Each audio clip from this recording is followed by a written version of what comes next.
Hi అండి, అందరికీ ఎలా ఉన్నారు? బాగున్నారా? నేనైతే బాగున్నా. ఇంకా 6:30 కూడా కాలేదు. మామూలుగా లేదు చలి. ఇక్కడ చాలా చల్లగా ఉంది. మనకి ఇట్లుందంటే స్వాభిమానాలు వేసుకున్న వాళ్ళు పొద్దున్నే స్నానాలు అంటే ఆ మంత్ 41 days అంటే వాళ్ళకి ఇంకా అలవాటైపోతుంటుంది కదా, చల్లటి నీళ్ళతో స్నానం. గ్రేట్ అసలుకి. సంక్రాంతి దగ్గరకు వచ్చేసింది.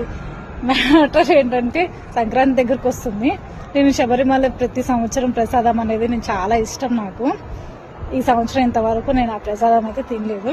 సో మీరు ఎవరైనా శబరికి వెళితే నాకు ఒక డబ్బా ప్రసాదం తీసుకుని రండి, ఓకేనా? బాయ్. ఏమనుకోవద్దు ప్లీజ్ అండి, నాకు ఆ ప్రసాదం అంటే చాలా ఇష్టం. ఇయర్లీ ఒక్కసారి కాబట్టి ఖచ్చితంగా తినాలి. నాకు ఇది చాలా ఇష్టం. ఆ ప్రసాదం అంటే, శబరిమల ప్రసాదం అంటే ఇష్టంగా తింటా, ఓకేనా? ఎవరైనా ఉంటే తీసుకుని రండి, ఓకేనా? బాయ్.